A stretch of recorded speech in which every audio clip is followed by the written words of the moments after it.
यहाँ पे एक और क्वेश्चन दिया गया है, उसके बाद नेक्स्ट क्वेश्चन है, क्या कह रहा है, in the adjoining figure O A C B O, यानी कि ओ ए सी बी ओ, यानी कि ये पूरा एक क्वाड्रेंट सर्कल है। अगर इसको इस तरह से घुमा दिया जाए तो पूरा एक सर्कल बन जाएगा। एक सर्कल का 1/4 पार्ट है। फिर क्या कह रहा है, एक क्वाड्रेंट सर्कल, फिर द रेडियस ऑफ 4.5, यानी कि जो हमें रेडियस दे रखी है r, वो कितनी है 4.5 centimetre. With the centre calculate the area of shaded portion, यानी कि हमें क्या करना है, इस शेडेड पोर्शन का क्या करना है, एरिया फाइंड करना है। अब मेरी पहले बात समझना, सपोज एक काम कर सकते हैं, हम क्या कर सकते हैं, ये हमारे पास पूरा एक ट्रायंगल है, ये एक हमारे पास एक देखा जाए क्वाड्रेंट सर्कल है।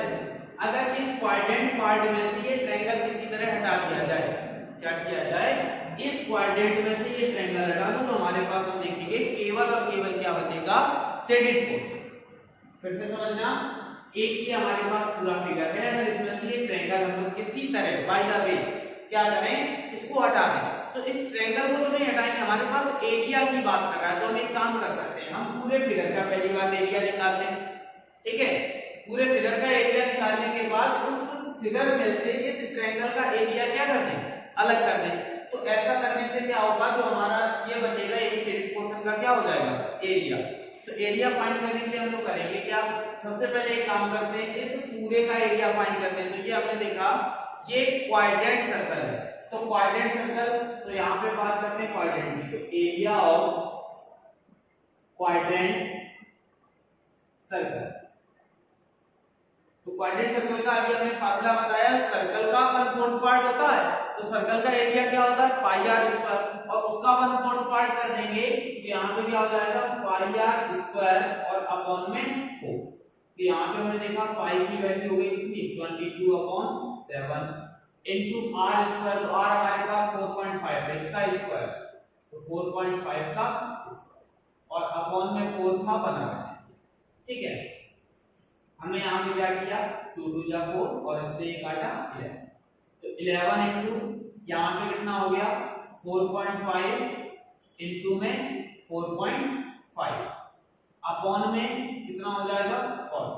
मल्टीप्लाई करवाने की कोई जरूरत नहीं है, यहीं पे हमने इसको क्या किया, छोड़ दिया। उसके बाद क्या किया, हम लोग किसका एरिया फाइंड कर लेते हैं, ट्रायंगल का। तो हमने देखा है कि कितने डिग्री का एंगल बन रहा है, 90 डिग्री का, तो इसका मतलब जो हमारा ये ट्रायंगल है वो कैसा है, एक राइट एंगल ट्रायंगल है। तो जब राइट एंगल ट्रायंगल है तो हमें पता है जो राइट एंगल ट्रायंगल होता है उसके लिए क्या करते हैं, area of right angle triangle 1/2 base into height, क्या होता है 1/2 बेस इनटू हाइट। अगर आप इसको भी कैलकुलेट करेंगे तो 15.91 आ जाएगा। कैलकुलेट करने की जरूरत नहीं थी, अगर आप कैलकुलेट करना चाहें तो कितना आ जाएगा 15.91 सेंटीमीटर स्क्वायर। फिर हम लोग क्या करते हैं, इसमें से ट्रायंगल का एरिया और निकाल लेते हैं। तो यहाँ पे हमने फाइंड किया एरिया ऑफ ट्रायंगल। तो एरिया ऑफ ट्रायंगल क्या होता है, 1/2 बेस इनटू में हाइट। तो हमने यहाँ पे देखा 1/2 बेस की बात करें तो बेस हमारे पास कितना था 4.5 और इनटू में हाइट, तो हाइट हमारे पास कितनी थी 3 थी। ठीक है, हमने क्या किया 4.3 का मल्टीप्लाई किससे करवाया, 4.5 से करवाया और उसमें क्या किया 2 का डिवाइड देंगे, तो यहाँ पे आ जाएगा कितना 6.75 सेंटीमीटर स्क्वायर। फिर हमने बात की एरिया ऑफ शेडेड पोर्शन की। अगर हम लोग फाइंड क्या करेंगे, एरिया ऑफ शेडेड पोर्शन, क्या फाइंड करते हैं, एरिया ऑफ शेडेड पोर्शन। तो area of shaded portion find करने के लिए हम लोग क्या करेंगे, एरिया ऑफ क्वाड्रेंट सर्कल, ठीक है, माइनस एरिया ऑफ ट्रायंगल।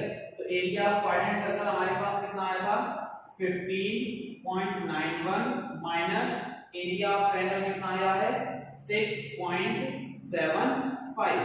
जब हम लोग माइनस करेंगे तो यहाँ पे देखेंगे 16 कितना बचेगा, यानी कि 9.16 सेंटीमीटर स्क्वायर। ठीक है, बात समझ में आ गई होगी। ठीक है, तो हम लोग करेंगे क्या, फिर से समझना। कह रहा था इन द आइडियोनिक फिगर OACB को represent a quadrant of a circle, यानी कि इस तरह से हमें फिगर पहले से ही गिवन होगा, फिगर हमने नहीं बनाया, फिगर पहले से ही गिवन होगा। तो जब फिगर हमने देखा, फिगर देखने के बाद हमने देखा कि अगर इस क्वाड्रेंट सर्कल में से ट्रायंगल को किसी तरह हटा दिया जाए तो हमारा क्या निकल आएगा, एरिया ऑफ शेडेड पोर्शन। तो एरिया ऑफ शेडेड पोर्शन के लिए हमने क्या किया, सबसे पहले एरिया ऑफ क्या निकाला, एरिया ऑफ क्वाड्रेंट सर्कल। तो एरिया ऑफ क्वाड्रेंट सर्कल होता है पाई आर स्क्वायर अपॉन में 4, तो हमने कैलकुलेट किया, हमारे पास कितना आया 15.91। फिर उसके बाद क्या किया, एरिया ऑफ ट्रायंगल लगाया, तो वो क्या होता है 1/2 बेस इनटू हाइट, बेस रखा, हाइट रखा, कैलकुलेट किया 6.75। और हमने कहा एरिया ऑफ शेडेड पोर्शन के लिए area of circle quadrant circle minus area of triangle, तो एरिया ऑफ क्वाड्रेंट सर्कल की value minus area of triangle, इसमें से ये जाएगा, इतना बचेगा, ये हमारा क्या हो जाएगा आंसर। ये चैप्टर आप लोगों का लगभग खत्म हो गया। अगर आप लोग किसी तरह से क्वेश्चन लगाएंगे पूरी एक्सरसाइज कंप्लीट हो जाएगी, कुछ भी इसमें एक्स्ट्रा नहीं था। अगर किसी भी क्वेश्चन में कोई डाउट होता है तो आप लोग आसानी से पूछ सकते हैं।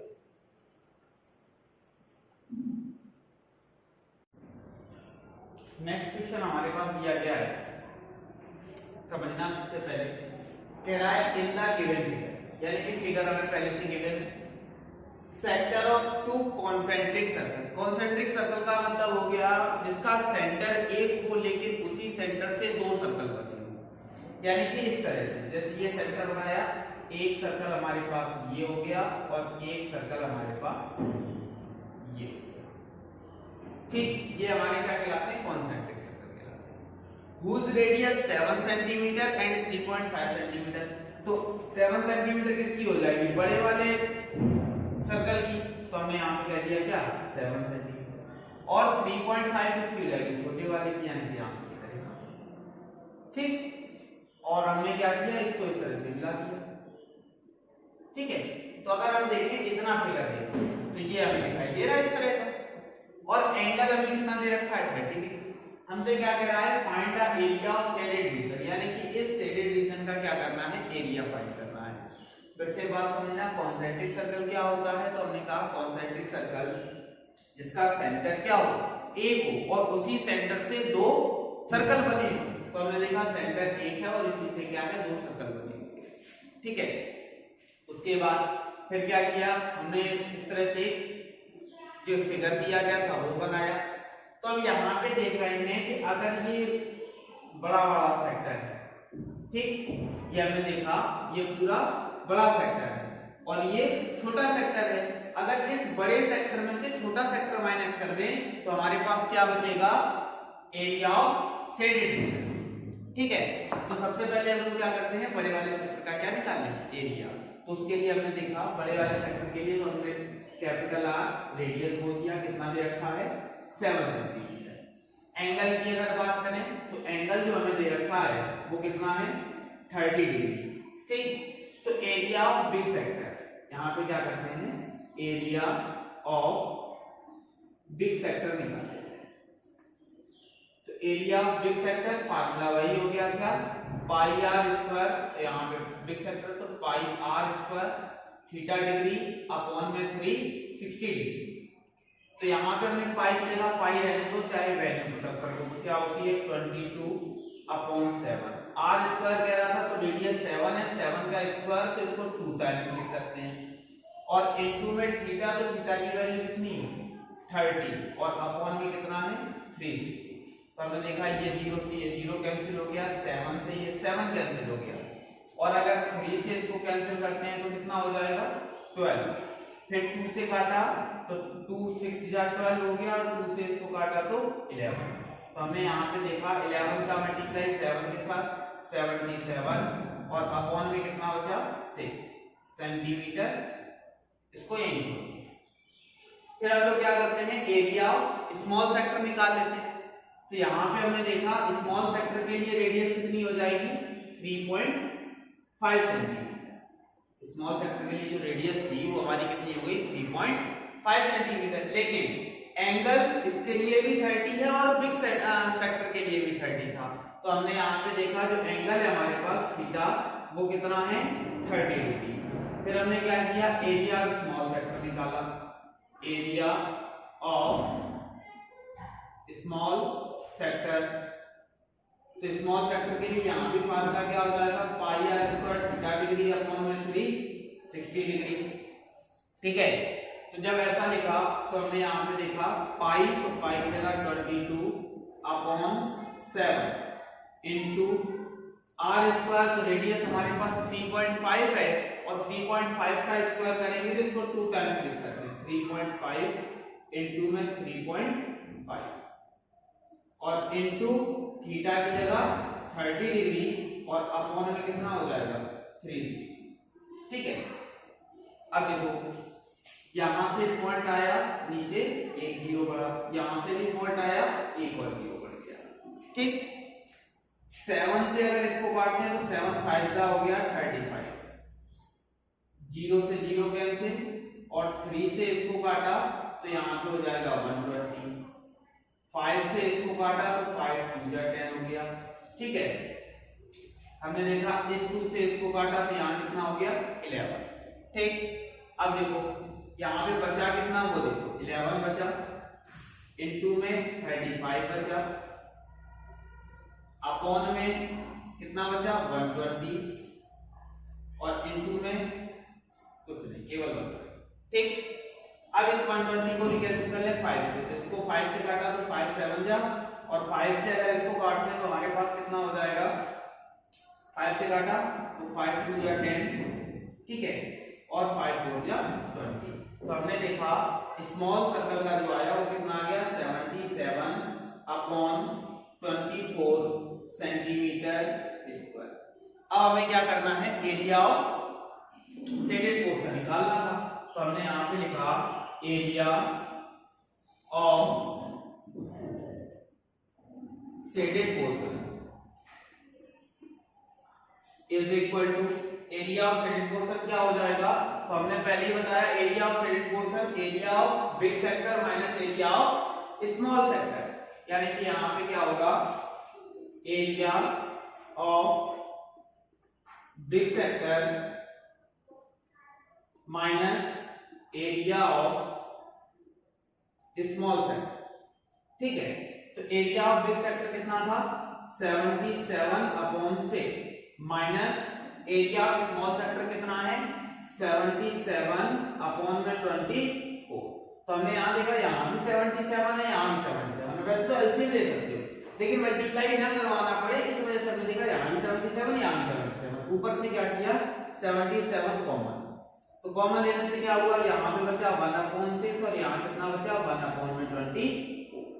ठीक है, यहां 77 का बना रहने दिया, दोनों का एलसीएम लिया 24, 6 का डिवाइड इसमें लिया कितना हो जाएगा 6 4 जा, तो 4 यहां पे आ गया, 4 माइनस यहां पे कितना हो जाएगा 1। ठीक, इतने में कोई दिक्कत। फिर उसके बाद देखो यहां क्या हुआ इज इक्वल टू 77 4 और 4 में से बन जाएगा कितना बचेगा 3 अपॉन में 24। तो हमने देखा इससे ये कैंसिल करेंगे तो 1/8, 77 का अंदर मल्टीप्लाई करवाया तो 77 अपॉन 8 सेंटीमीटर स्क्वायर। इसको पॉइंट में भी हम लोग कन्वर्ट कर सकते हैं, लेकिन पॉइंट में कन्वर्ट करने की कोई जरूरत नहीं है, हम लोग यहीं पे इसको क्या करेंगे छोड़ देंगे। ठीक है, फिर से समझ लो हमने किया क्या है, कह रहा था इनका गिवन फिगर यानी कि फिगर हमें गिवन था तो हमने इस तरह से एक फिगर बना लिया। फिर क्या कह रहा था कॉन्सेंट्रिक सर्कल वो होता है जिसमें सेंटर एक हो लेकिन उसी सेंटर से 2 सर्कल बने हैं। ठीक है, तो हमने देखा यहाँ पे सेंटर एक था, एक सर्कल ये बना था, एक सर्कल ये, मतलब इसको इस तरह से पूरा कर लो, ये हमने बताया था किस तरह से। तो कॉन्सेंट्रिक सर्कल दिया गया था, इसकी जो पूरी रेडियस थी वो हमारे पास कितनी थी 7 सेंटीमीटर थी और यहाँ से यहाँ तक रेडियस कितनी थी 3.5। तो हमने बताया कि शेडेड पोर्शन अगर निकालना है तो शेडेड पोर्शन निकालने का तरीका क्या है, area of big sector minus area of small sector. तो इस वजह से हमने क्या किया, पहले एरिया ऑफ बिग सेक्टर निकाला, तो बिग सेक्टर के लिए रेडियस 7 और एंगल कितना हो जाएगा 30। तो यहीं पे हमने यही किया रेडियस 7 एंगल 30, तो pi r square theta degree upon में 360 डिग्री। तो थीटा की वैल्यू 30 रखा, कैलकुलेट किया 77 अपॉन 6 आ गया। सेम कंडीशन यहाँ पे स्मॉल सेक्टर के लिए किया, आर की वैल्यू 3.5, थीटा की वैल्यू 30, ये दोनों वैल्यू यहाँ उठा के रखी और एरिया ऑफ स्मॉल सेक्टर आ गया। फिर हमने क्या किया, एरिया ऑफ शेडेड पोर्शन, तो एरिया ऑफ शेडेड पोर्शन के लिए क्या करते हैं, big sector minus area of small sector, तो बिग सेक्टर और स्मॉल सेक्टर। फिर क्या किया, यहाँ पे 77 था, यहाँ पे 77, हालांकि चाहते तो आप लोग यहीं पे एलसीएम ले सकते थे, लेकिन उससे कुछ बेनिफिट नहीं था क्योंकि फिर 77 का मल्टीप्लाई करवाना पड़ता। तो इस वजह से हमने क्या किया, यहाँ भी 77, यहाँ भी 77 हमने क्या किया, बाहर कर दिया। तो यहाँ पे केवल 1 बचा, यहाँ पे 1 बचा, दोनों का एलसीएम 24, 6 का डिवाइड इसमें दिया 4 टाइम्स, तो 4 लिख दिया, माइनस 24 का डिवाइड इसमें दिया तो 1 टाइम्स, और 1 का मल्टीप्लाई 4 में से 1 गया 3 से इसको काटा 8, 77 का 1 के साथ मल्टीप्लाई, तो हम लोगों ने लिखा 77/8 सेंटीमीटर स्क्वायर। इतने में किसी को कोई डाउट?